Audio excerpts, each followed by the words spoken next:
Friends, आप सभी का हमारे चैनल में स्वागत है। आप लोग हमारे साथ वीडियो में बने रहिए और मैं अभी सुनाऊंगी एक छोटी सी कहानी। तो आप लोग कहानी को पूरी ज़रूर सुनिएगा। इस कहानी का नाम है 5 जादुई बहनें।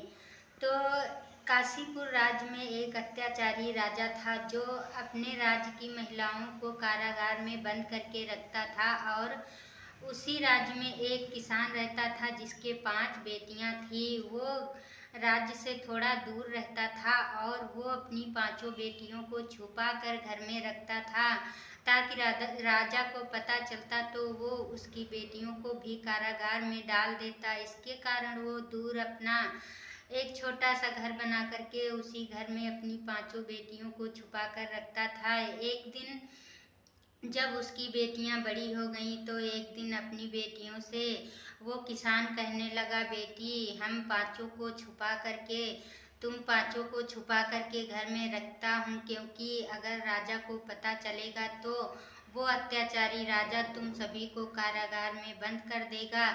और यही अपनी बेटियों से बता रहा था, तब तक उसके पहरेदार कुछ वहाँ जा कर के बाहर से ये सब सुन रहे थे। और तभी पिता कहने लगा कि मेरी प्यारी बेटियों, तुम खिड़की दरवाजे कुछ भी मत खोला करो और ऐसा सेट कर लिया करो, खिड़की दरवाजे इस तरह से बंद किया करो कि एक मक्खी भी अंदर ना आने पाए। यह सब बता ही रहा था, तब तक उसके कुछ मंत्री लोग उसके घर के बाहर से ये सब सुन लिया और फिर घर का दरवाज़ा तोड़कर उसके घर में घुस गए और कहने लगे, तू तो बड़ा चालाक निकला, राजा से छुपा करके अपनी बेटियों को घर में रखा था और तुम्हारी बेटियां इतनी बड़ी बड़ी हो गईं और फिर भी राजा को पता नहीं चला। चलो तुम राजा के दरबार चलो और मैं तुमको वहीं ले चलता हूँ। 5 बेटियों को लेकर और उस किसान को लेकर उसके मंत्री राजा के पास पहुँचे। राजा जैसे ही उस किसान को देखा तो बहुत क्रोधित हुआ और उसकी बेटियों को भी देख करके राजा को अधिक क्रोध आया और कहने लगा, तुझको सजा तो नहीं मिलेगी, ऐसी सजा मिलेगी, तुझको फांसी की सजा दिलवाऊंगा और तुरंत इन सभी को फांसी की सजा दी जाए। यह कहते ही वो किसान जोर जोर से रोने लगा और राजा से माफ़ी मांगने लगा। तभी किसान की जो बेटियां थी उन 5 बेटियों में बहुत गुण थे।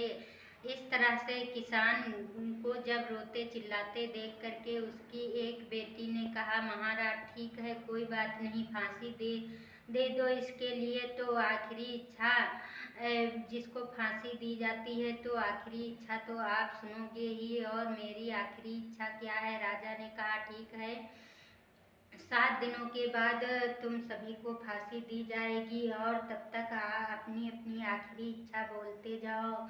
बड़ी बेटी कहने लगी, राजा जी मुझे कपड़ा कोई भी फटा हो और उसको दे दो, मैं सिलाई बहुत अच्छी करती हूँ, कोई उसे पहचान नहीं पाएगा कि कपड़ा सिला है या फिर अभी खरीद के आया है।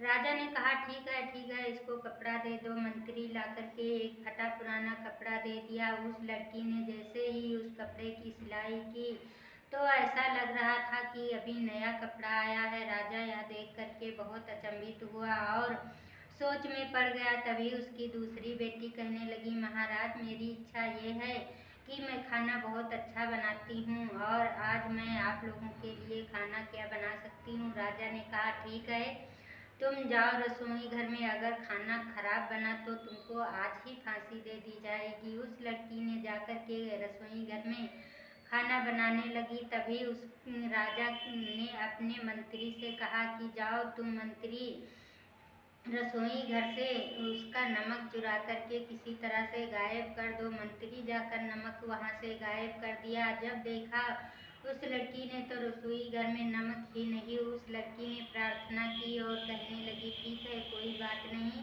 मैं आज बिना नमक का खाना बनाती हूँ। और फिर उसके खाने में नमक का स्वाद आ गया और सभी के सामने जब खाना आया, राजा ने खाकर देखा तो कहने लगा, खाना तो बहुत अच्छा है, फिर भी मैं ये सब नहीं मानता हूँ, तुम लोगों को फांसी जरूर दी जाएगी।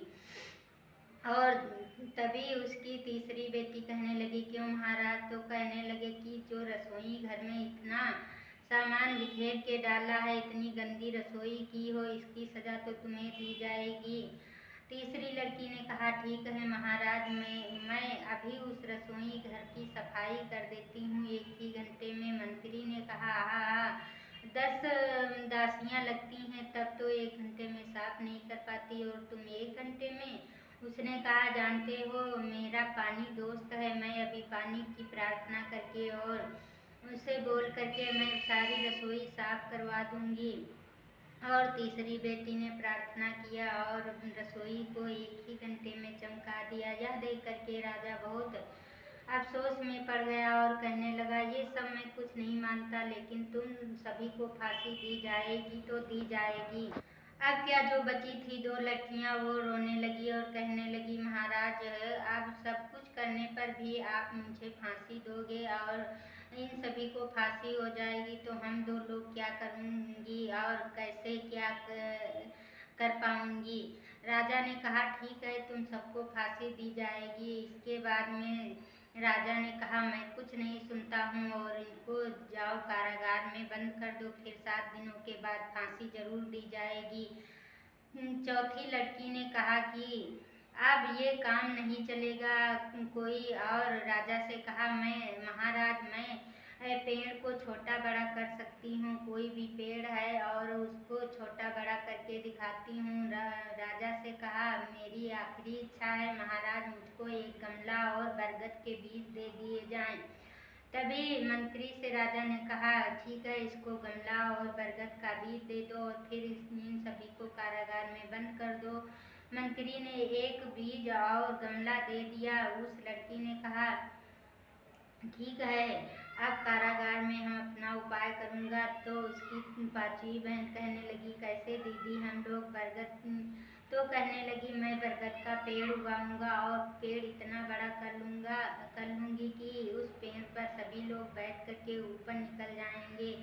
तो पांचवी बहन कहने लगी कि फिर उसको हम छोटा बड़ा कैसे कर सकती हूँ? तो उसने कहा, ये तो गुड़ तेरे में है, वो तेरी जो बाल की चोटी है उससे तो हम सब कुछ कर लेंगे। और उसने कहा, ठीक है दीदी मैं समझ गई। और फिर उसने एक गमले में बड़ा सा बरगद का पेड़ उगाया और सभी लोग उसी पे बैठ करके, और कारागार से ऊपर हो गया पेड़, फिर बहुत ऊंचे।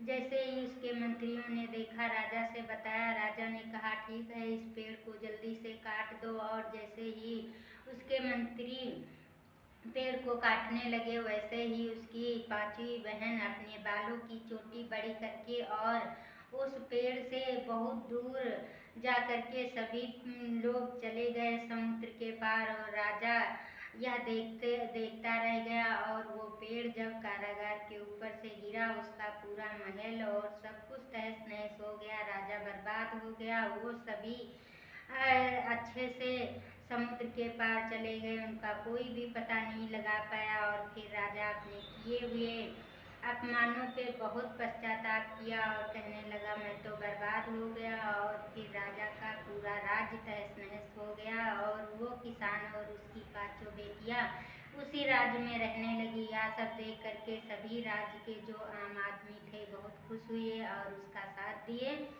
फिर वो अपनी पांचों बेटियों को लेकर के उसी राज्य में रहने लगा। और आप लोग इस कहानी को ज़रूर सुनिएगा। तो कहा जाता है किसी पे ज़्यादा अत्याचार नहीं करना चाहिए।